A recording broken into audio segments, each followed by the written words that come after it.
Thank you. Okay, let's continue then.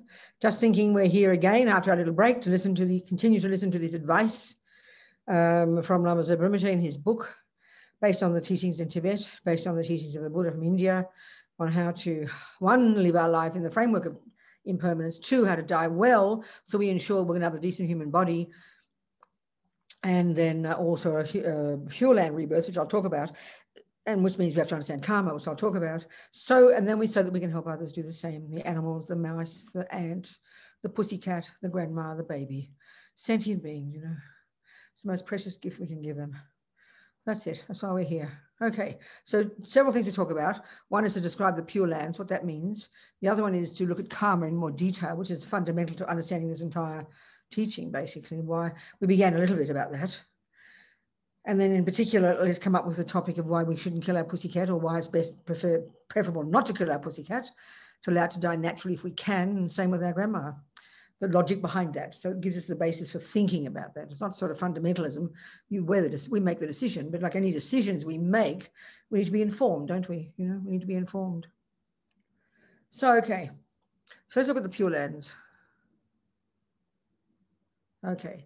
So to understand that, we need to understand the Vajrayana way of describing, and we've already looked into that in terms of the death process. That's directly from the Vajrayana, which describe the more advanced teachings in Buddhism, which describes the universe in terms of Buddhism describes it in terms of physical matter and minds, but the Vajrayana in particular, and this is the basis of the Tibetan medical system, is that there are minds, trillions upon trillions upon trillions of minds, beginning as continuities of mental moments, mind streams, mental continuums.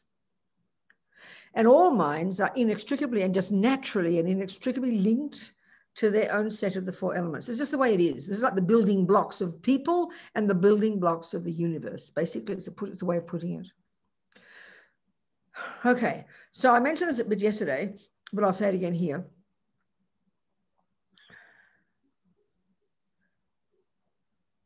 So I'm describing karma, how it works and the ways karma ripens, also helps us understand how there can be such a thing as a Buddha at a subtler level in a light body flying around in a subtle environment called a Pure Land. You know, how this can be so logically. The crucial thing to start with, to take as our working hypothesis, as I always like to say, is that mind isn't physical. If we can prove, you know, that Buddha's mistaken, if we can prove that Buddha is mistaken, prove, not just dislike Buddha, but prove that Buddha is mistaken in his assertion that mind or consciousness is not physical. If we can prove him wrong, then of course the whole of Buddhism just collapses into a heap of complete nonsense. There's something useful there, but it's not a coherent view at all. It just it crumbles into nothing, because everything in Buddhism, the entire view of the most advanced teachings to the most practical, to the most fundamentally simple teachings, all the way to the entire path of Buddhism, the entire path to Buddha, is based upon this view that consciousness, mind, is not physical. The law of karma is related to that. All the universe is related to that. Suffering and happiness is related to that. Reincarnation related to that. Becoming a Buddha is related to this. It's all to do with the mind. The mind is central in Buddhism. How it functions, what it is, etc., etc. So we can prove he's wrong, and that's up to us. Not just dislike it. Not just say, don't be silly. No, that's just childish. Got to prove it. If we can prove it's wrong, then clearly Buddhism is a load of rubbish. You know, it's clear, it's nonsense. So we're going to take that as our view. So, okay, so mind is not physical. And the point is the law of karma runs the mind. This law of karma, it's a Sanskrit word, means action, basically, such that every millisecond, what we think and do and say is part of this natural process of, they use the analogy of seeds and fruits, sowing seeds in our mind, which will, when the time comes together and the conditions or arise, will ripen as our future. So basically we are, you know, and in other words, as our experiences, we create it. I mean, it's the simplest way to put it. As Holiness says, karma is like self-creation. It's not a joke. It's literally the best way to put it. Now, in one sense, we understand this when it comes to producing a musician, producing a carpenter, producing a mathematician. We don't speak of it like this, but this is the exact point. You know perfectly well You are the boss when it comes to producing a musician. You can have a very good music teacher. You can thank Bach for his music. You can thank Steinway for his piano. You need all of those conditions, but there's no way in the universe you would, quote unquote, blame anybody else for turning you into a musician. You are the boss. You make the music. And what part of you makes music? Your mind. Then your fingers follow on the piano. So we know, and therefore we know that. So therefore what goes on in your mind when it comes to music is crucial to be accurate, isn't it? You just don't say, I can think what I like. I'm allowed to think what I like. You know, I'm allowed to think what I like. You don't say that. You have a very rigorous set of rules in relation to being like Bach or playing African music or whatever you want to call it. There's a system. There are people before you who have become musicians and you want to become like them. So you internalize their views and then you perfect those. We understand this so easily. We just call it learning. But when it comes to creating happiness and suffering, think about it. We do not have the same view. Everybody in the universe would never want to own responsibility for your happiness or your suffering. We think it's either good luck and bad luck. Absolutely, that's what our thing is. We don't know why we win the lottery. We don't know why someone gives us some money. We just think, oh, aren't we clever or aren't we lucky, one or the other? And then we think we're unlucky if bad things happen.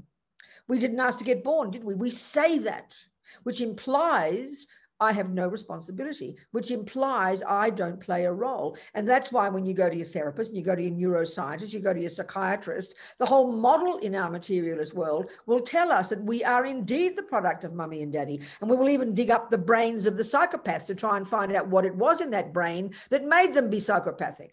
That's our view. It's the world view. Well, Buddha's not disagreeing. He's very kind. And Dalai Lama is amazing with all these neuroscientists, and they're all working together beautifully. But the Buddha's very simply saying you're missing out a crucial piece. The external world, of course, it plays a major role. Of course, your parents play a major role, but they don't create you. The main cause of you, just like, you know, Mr. Steinway making a piano is not the main cause of you being a good musician. And Bach's music even is not the cause of you being a good musician. And your music teacher, your music guru is not the cause of you becoming a good musician. You need all of them, but you are responsible.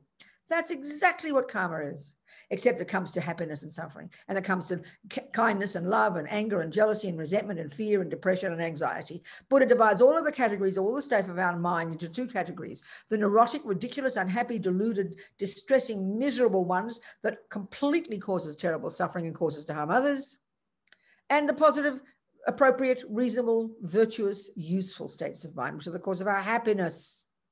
So the mind is the point. Just in the same way you produce a musician or a cook, your mind is the point when it comes to producing your happiness and your suffering, your happiness and your suffering. This is not a complicated concept, but oh my goodness, we do not think it like that. We look everywhere but into our own mind when it comes to happiness and suffering, especially suffering. We're desperate to look everywhere else. The ego is so ironic. It's frantic to wipe its hands of any responsibility. It's not my fault. That's the voice of ego. It sounds very cruel. But as we start to investigate that, we will see that. So that's why, so taking on the view of karma is very powerful. It makes us accountable. It makes us realize that I'm in charge. I brought my own stuff with me and I can transform my mind. As Lama Zopa says, I can mold my mind into any shape I like. It's up to us. So 4 ways. I'm talking about this one. I think when we discussed the death process, I'm quite sure. Perhaps I didn't. Yeah. Because I'm teaching the same topic for the Russians. I get confused where I say what. It's my mistake. So anyway, 4 ways that our karma ripens. I'll say it all again now. And this is helping us understand Pure Lands now. We'll get to that eventually.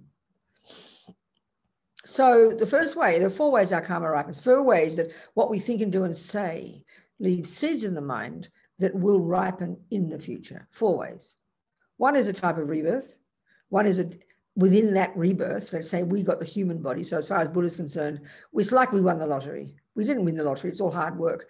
We must have practiced very strongly in the framework of a spiritual path, in the framework of living in vows of ethics, in particular non-killing. We've accumulated lots of strong, intentional, delicious, non-killing karmic seeds, consciously, intentionally not harming, not killing, not to mention not lying, not stealing, not bad-mouthing, etc. We've practiced lots of virtue in the past, within the framework of a spiritual path, within the framework of vows. That's how come we got a human mummy and got some good conditions in our mind. So the first thing is you get the human body. That's the first way your past karma ripens. And the cause of that is lots of non-killing, conscious, intentional, or conscious in non-killing practice within the framework of living in vows of non-killing. Second, now, Mother Teresa and Hitler have one of those. They both got a human body. Got a couple of nose, not a couple, one nose, a couple of eyes, a couple of hands, a couple of feet, you know, pretty much similar. Both got human body. So that's each of them, because we've got various bank vaults. That's my analogy, obviously. Different seeds drop into different bank vaults. So those different seeds are those bank vaults are triggered at the time of death. And then the 4 different types of tendencies, the 4 different lots of karmic seeds were all triggered, and they all get programmed at that point. So the first one is our main bank vault, which is where the main karmic seeds are. They're called the complete actions, and I'll describe one of those, which will ripen as a type of rebirth. So in our case, one of our virtuous, non-killing karmic seeds, complete seeds, was triggered before we stopped breathing. Now, second, what about your personality? That doesn't include that. That just includes just getting a human body. Hitler had one of those. So he had some virtuous karmic seed. I mean, there are trillions of karmic seeds in our bank vaults from countless lifetimes. So he got one of those virtuous karmic seeds. A particular one was triggered at the time of his death, and he got that human mummy. He ran, where at some point he ran to that, you know, the fallopian tube of that human mummy, that little Austrian housewife, whose mummy, human mummy. So the second one, Hitler has got you can see by his behavior, he's got a certain personality, certain tendencies. His mind is made up of many hundreds of different mental tendencies. They're basically called habits. He might have been very good at music. He might have been good at, you know, mathematics. But what we tend to see in his life, he's a very good organizer. Certainly that. He's a good manager.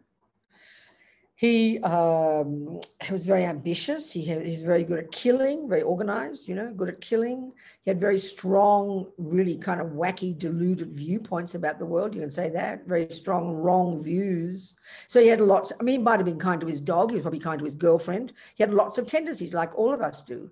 But we can see by his behavior, and we can see by our behavior what is inside our mind. It's pretty clear. So, of course, this is a big shock to us, because these don't come from our mummy and daddy.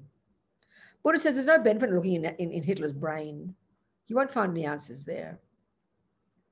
But that's all where we walk, we don't know where else to look in our culture. We look into the mind of the person. So all the tendencies that became Hitler's personality, just his personality, his tendencies, they were triggered from his second little bank vault, if you like, at the time he stopped breathing.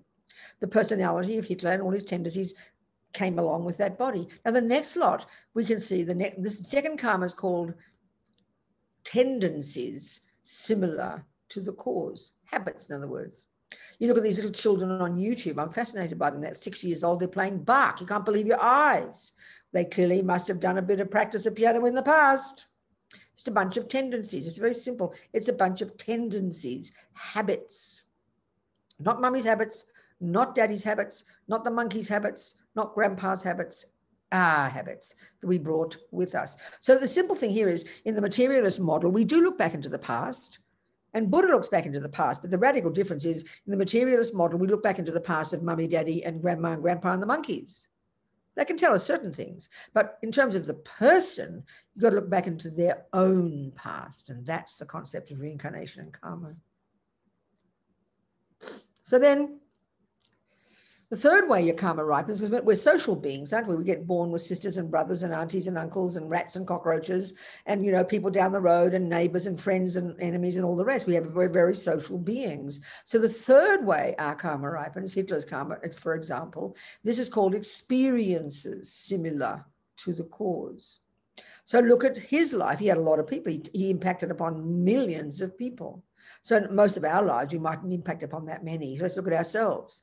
We can see since the time we're conceived up to now, our life has been full of sentient beings. And think about this. It's very simple. All those sentient beings, since we're born, since we're conceived, we can really divide them, the ones who've impacted upon our lives. We can divide them precisely into two categories. There are those sentient beings who have been nice to us, who like us, who are good to us, who I'm sorry, this is very, I have to